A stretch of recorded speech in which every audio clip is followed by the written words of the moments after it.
Does comfort kill you? We'll get to this later. One famous mouse experiment made comfort look suspicious. Very suspicious. In 1968, a scientist named John B. Calhoun built a little world for mice. Not a forest, not a dirty basement, not a kitchen where a human screams because something tiny moved near the cereal. A mouse city. Calhoun was not guessing for fun. He had spent years making animal worlds and watching what happened when a population had enough food, enough water, and not enough healthy social space. Universe 25 was called Universe 25 for a very simple reason. It was the 25th version.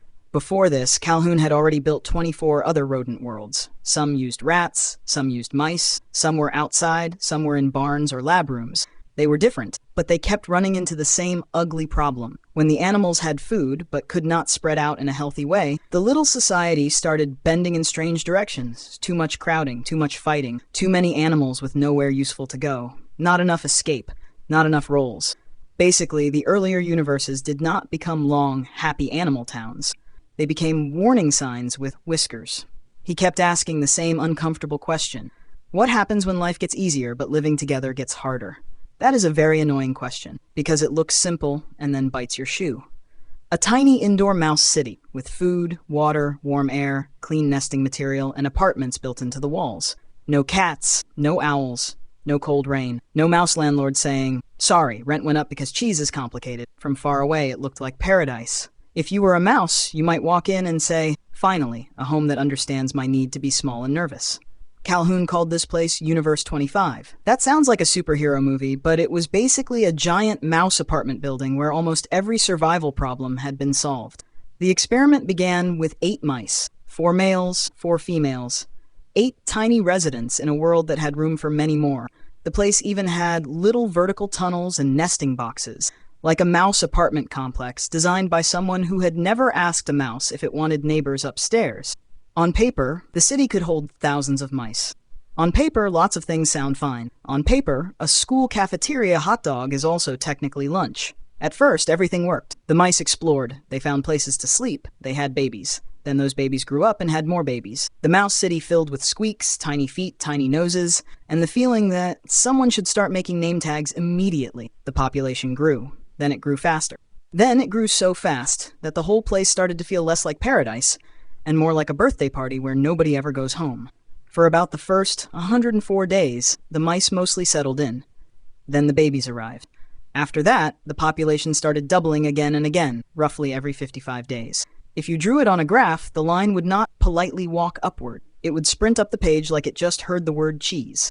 Around day 315, there were roughly 620 mice. That is already a lot of squeaking. At its peak, Universe 25 held more than 2,000 mice. The peak came around day 560, about 2,200 mice. That is the number to remember. Day 560, 2,200 mice. The graph had climbed as high as it was going to climb. That is not a family reunion. That is a fur-covered traffic jam with whiskers. And that was the catch. The mice had comfort, but they did not have a real world. In the wild, if too many mice crowd one place, some can leave. They can move under a different log, they can find another field, they can pack a tiny suitcase and say, "I need space and I am taking these crackers." In Universe 25, there was nowhere new to go. The doors did not open into a new mouse country. They opened into more mice. That changed everything. The problem was not food. There was food. The problem was not water. There was water. The problem was that the social world became too crowded, too stuck, and too strange. Imagine an apartment where the fridge is always full, but every time you open your door, 12 people are standing there chewing loudly and asking if you are using the hallway.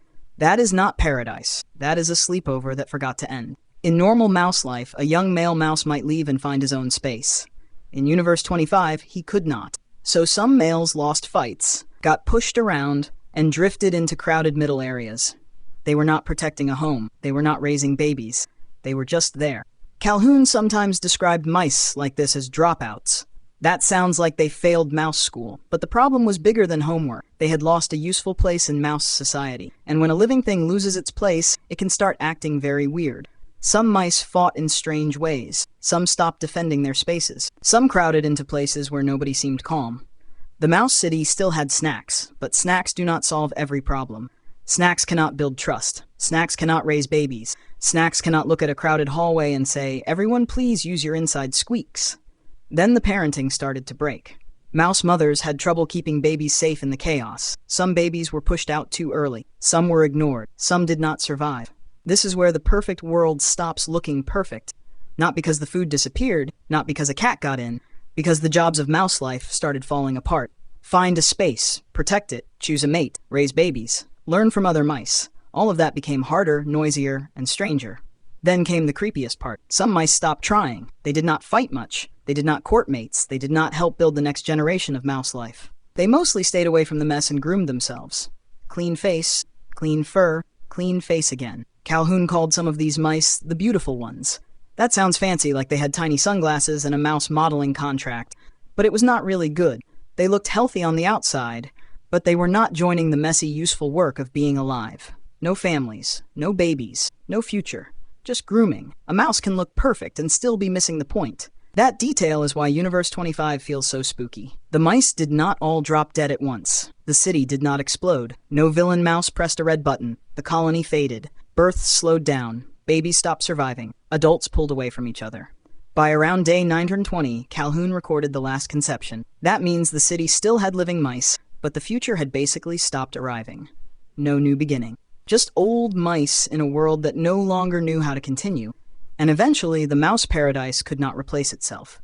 The city had food, water, safety, and comfort, but it was running out of normal mouse life. Calhoun used a strange phrase for this kind of collapse: behavioral sink. That means behavior starts going down the drain, not because every body instantly fails, because the patterns fail. Fighting gets weird. Parenting gets weird. Social life gets weird. Mating gets weird. The whole tiny system starts acting like a machine with the wires chewed in half. And yes, a mouse chewing the wires is exactly the kind of employee this machine would hire. So what is the Calhoun effect? In simple words, it is the idea that a crowded, stuck, purposeless social world can break normal behavior, even when food and water are available. Comfort was part of the story, but comfort was not alone. Crowding was there. No escape was there. Broken roles were there. Stress was there, wearing a tiny hat and walking around like it owned the place. That matters because people often tell this story too simply. They say the mice had everything and everything destroyed them. But the mice did not have everything. They had supplies. They did not have a healthy world. That is a big difference. A bowl of food is not the same as a life. A bed is not the same as belonging. A safe wall is not the same as freedom. And a crowded apartment full of confused mice is not paradise, no matter how many snacks you put in the corner. Now, important warning. Mice are not humans. You are not a mouse, even if you sometimes steal shredded cheese from the fridge at night and move very quietly. Humans have language, culture, families, rules, schools, games, art, planning, therapy, cities, jokes, and the ability to look at a bad hallway and say, maybe we should redesign this hallway. So, Universe 25 does not prove that humans are doomed. It does not prove that cities are bad. It does not prove that comfort is evil. It does not prove that your couch will destroy civilization, although your couch may destroy your plan to clean your room. The real lesson is softer and maybe scarier. Comfort is good when it helps living things feel safe enough to grow. But comfort without purpose can turn strange. Food without connection is just chewing. Safety without space can feel like a trap. Rest without meaning can become a very clean, very quiet kind of disappearing. Maybe struggle is not only the enemy. Maybe some struggle gives life shape, a little problem to solve, a place to earn, a person to help, a reason to get up, move, try, fail, and try again. Nobody wants a life made only of danger. That would be awful. But maybe a life with no useful challenge at all is not perfect either. Maybe it becomes a soft room with no door. Now we can go back to the bottle. Imagine an old bottle of mouse poison, dusty glass, scary cap, big warning label. But this bottle does not say poison. It says comfort. Next to it, a few tiny mice are lying on the floor with X eyes, which is terrible for the mice and very useful for the thumbnail. That is why the bottle says comfort. Not because comfort is poison, because comfort can become suspicious when it comes alone. Universe 25 looked like mouse heaven from far away. Inside, it became mouse traffic, mouse stress, mouse loneliness, mouse grooming, and finally no more mice. The experiment lasted almost 5 years, from July 1968 to May 2023, 1973, about 1,780 days. And by the end, there was one last mouse. Imagine that. One tiny survivor in a city built for thousands. Food still there, water still there, apartments still there, but no society left. Then that last mouse died too. Universe 25 did not end with a bang. It ended like a room going quiet. So does comfort kill you? Not by itself, but comfort without space, purpose, struggle, and connection can become a very soft trap. There is even a strange version of this idea in The Matrix. Agent Smith says the first Matrix was made like a perfect world. No pain, no mess, too perfect, and people rejected it. So the next version needed trouble, fear, choice, and suffering to feel real. That is not science proof. It is a movie, but it pokes the same uncomfortable button. Maybe a world with no struggle does not feel like a real world. What do you think? Is struggle always bad, or is a little struggle one of the things that keeps us alive? Write it in the comments.